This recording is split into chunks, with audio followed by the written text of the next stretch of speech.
we're gonna cut. We're gonna cut right through here.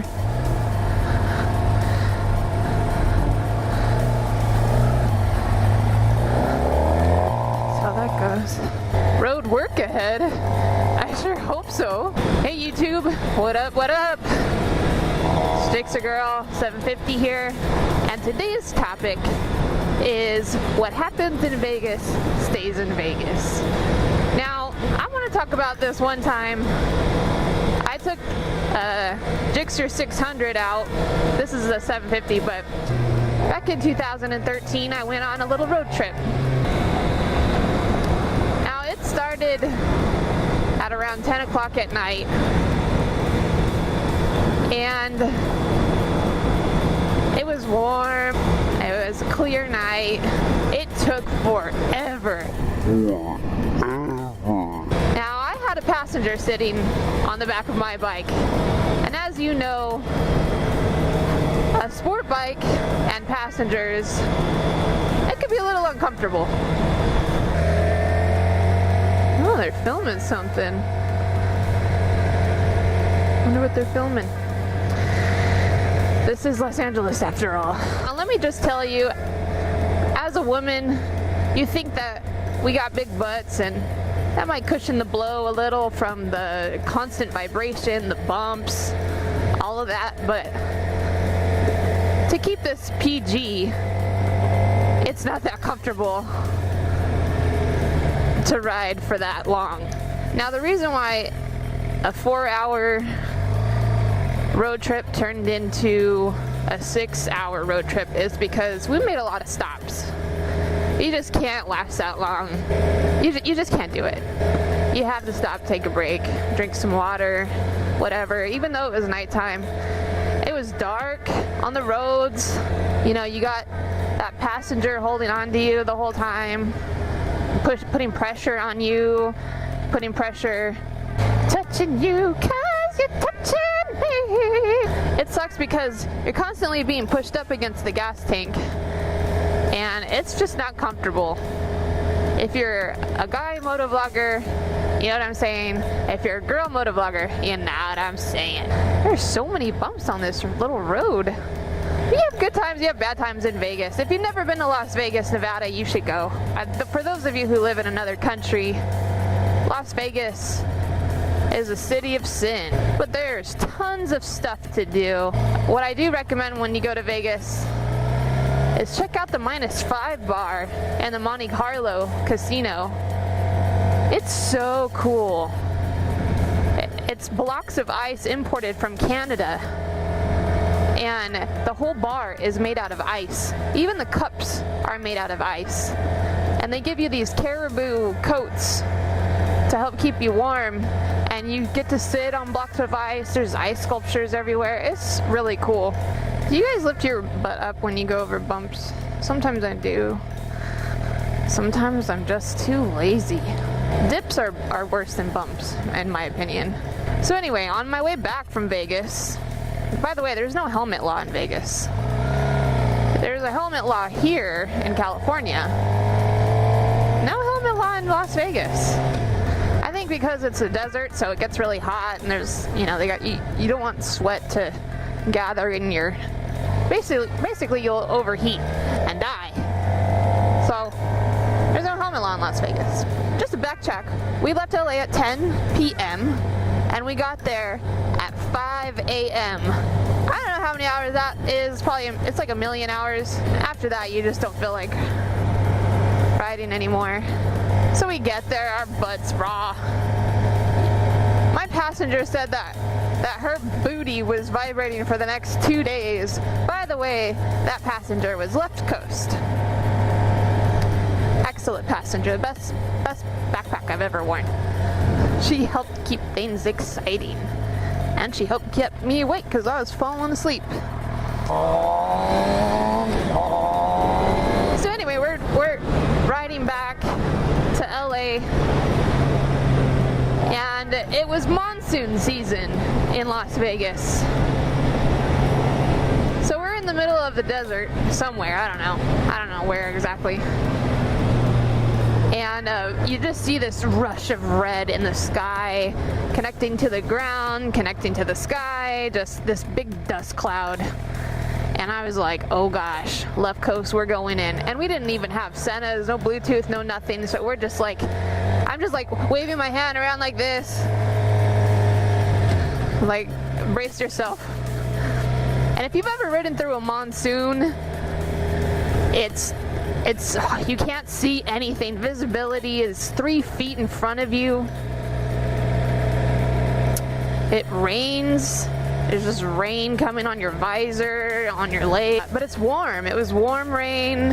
And like I said, you couldn't see 3 feet in front of you. Now this, let me tell you about the wind. The wind was blowing sideways. So I'm just like on the sides of my wheels, just going like this constantly. And riding in the wind sucks. It's scary, it pushes you in other lanes, so on, so on. I'm getting kind of nervous because I've got a passenger, right? And I see this big 18-wheeler up ahead. So I was like, you know what? I'm gonna use that big truck, that big rig, for a block. And it'll block the wind and the dust from, you know, it'll help a little bit with my situation. So I just literally, it's just a 2-lane highway, and I just block one of the lanes and just create this massive car wall. Oh, roundabout. Wee. Wee.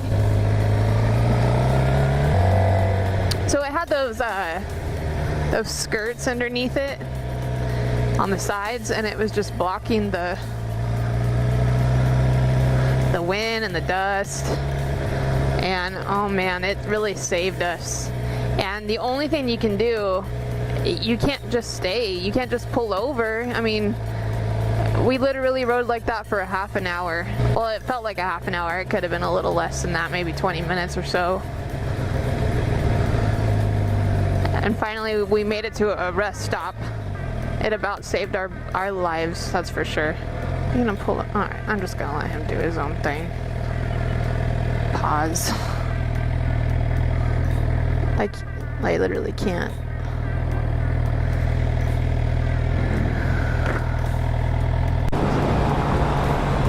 And I just know that I was going way too fast. I was just speeding. I was showboating.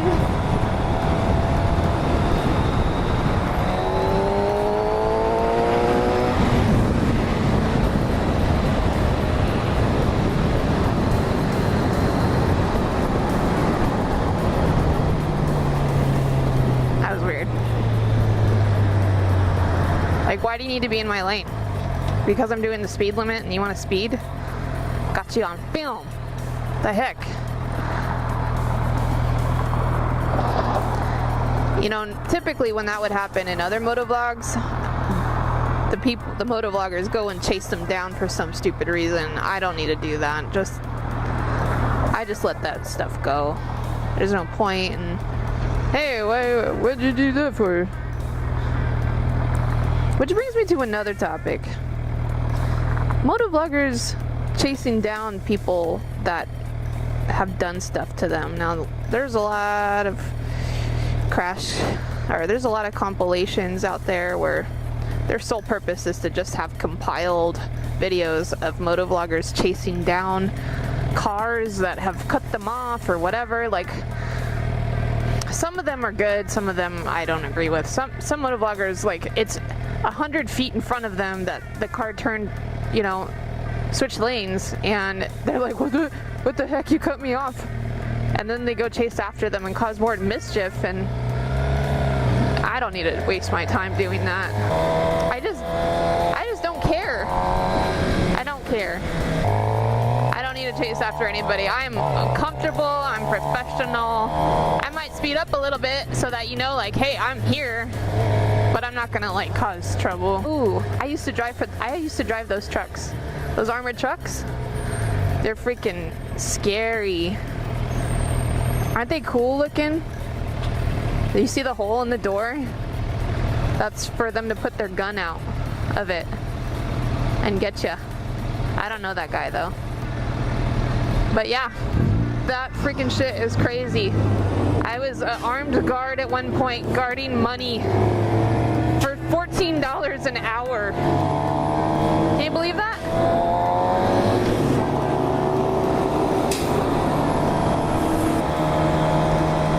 I had a 12 gauge shotgun.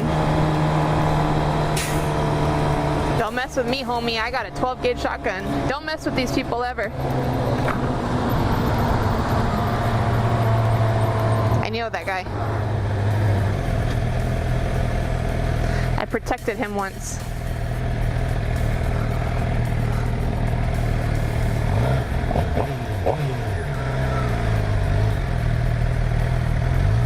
Excuse me.